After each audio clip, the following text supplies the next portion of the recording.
I'm here to help them survive relegation. They cannot be bad players overnight. That is the sentiment of newly inserted Chippa United head coach Vusumuzi Vilarazi. Uzo Vusumuzi na was near post, good looking cross, Goodman Musela with a good jump. Was identified by Amanda Kameli as one of the mainstays, potential protagonist in this encounter. He almost came to the fore, Doki. Yep, well-delivered pass there from Modise. His last league goal was 610 days ago, 20 months. That was in a 2-1 loss against his old side, Richards Bay, March of 2024. It's a good-looking cross.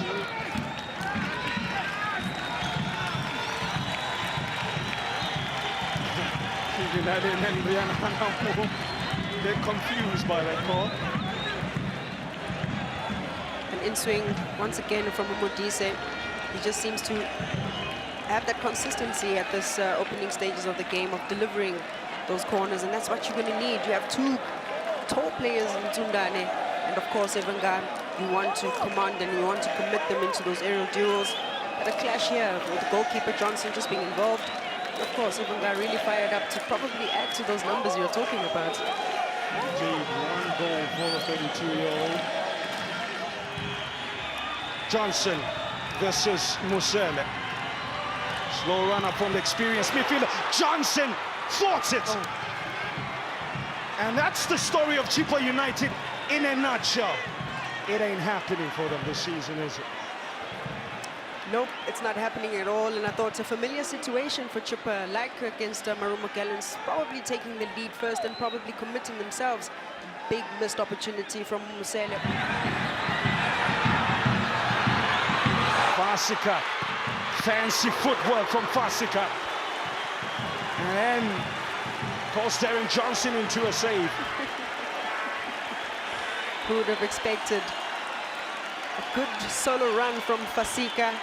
Nobody expected him to take everybody on and just easily glide into the opposition's final third and unleash a powerful shot on target, that is, forcing Johnson into a save.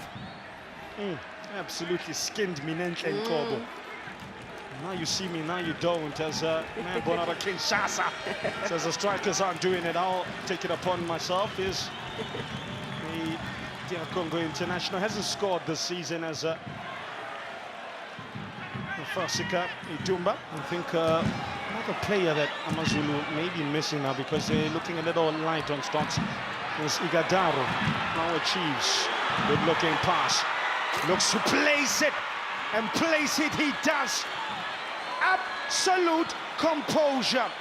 That's pure magical.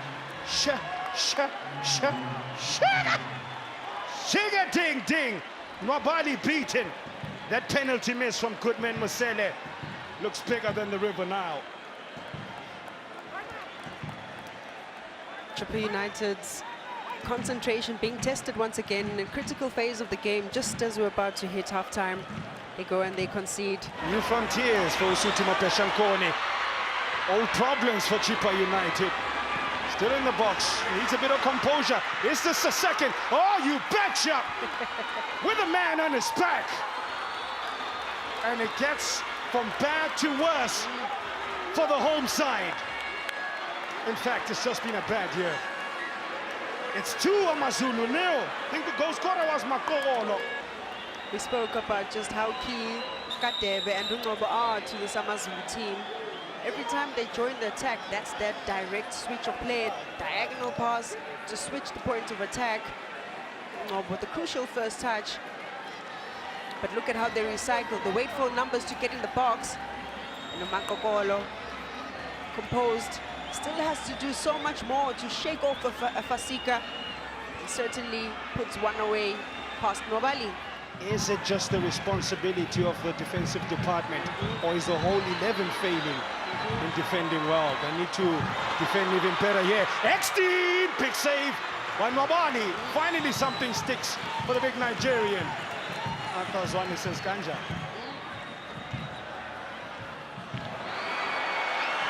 Extin in again, looks for the pass, chops it back. Mashiko Nwabali keeps it from being 4.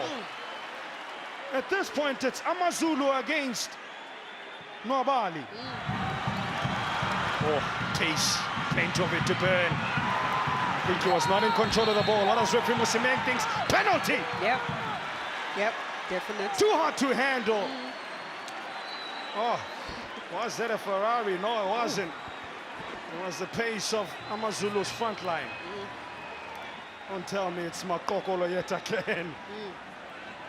That's a man that shouldn't have been in the pitch. If you remember that situation in the first half, that reckless tackle, it is now he who suffers. A defender who's not in control of extremities. It's Majadi Budu. Yep. Once again, on the turnover and the transition, very quick. That is Makokolo. Potentially a third for AmaZulu. Nonchalant as it gets. Mashego gets in on the party as well. And Chippa concede the 11th at home in the 11th game of the season. They need a hero in the 11th hour. Yep. We started out at 16 goals conceded. We are now at 19. Makokolo has also got better as the game has gone. Hanamud. Surely not a fourth coming. And it could have been, by the way, that earlier chance that was saved by Nwabali. Makokolo! Not far away.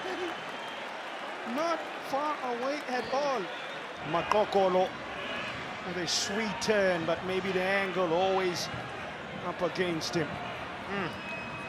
That's what you call elimination for the AmaZulu nation. Masele, can he provide the comeback? Good save, Darren Johnson. He looks as if he's come over the injury. It's all smiles. I just wonder which side they are celebrating. Surely not Chippa United. Chippa United. And their season keeps getting worse and worse. The hole that they are in is now turned into a black abyss. Coach, when we spoke a bit earlier on, I did say you have not been good travelers. Is this the game that turns things around? And you said you come here to get all 3 points, and that's exactly what you've done. Thank you, Mpo. Hopefully, you know, this is, we broke the ice, if I may put it that way, because we needed it, you know, we just needed one game and, you know, to win away from home and take it from there. But as I said, we are a work in progress. We still have a long way to go. What's pleasing today is that we kept a clean sheet and we managed to score 3 goals. We could have scored more.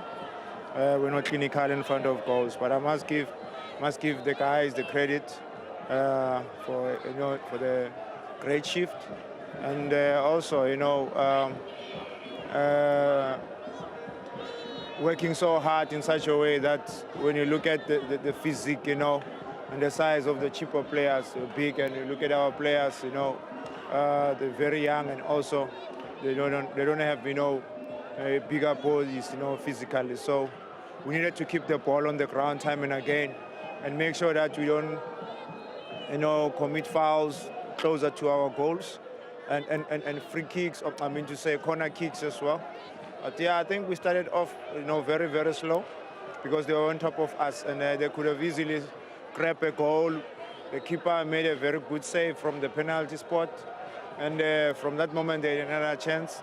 And had they converted those chances, it could have been a different game, you know, altogether. So I think, yeah, tough luck to Coach Kanu.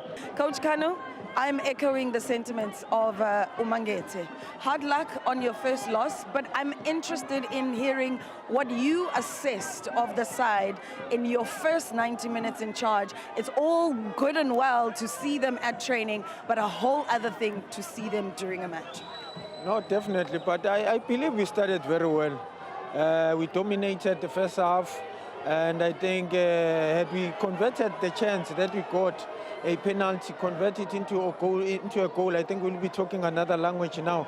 Because if you are on top of the opposition, but you allow them to come back, second half, I think a little bit we lost the respect in terms of our defensive structure, where there were too many openings for the opponent, and they capitalized on the chances. They were very clinical in front of goals, so that's why the confusion started second half.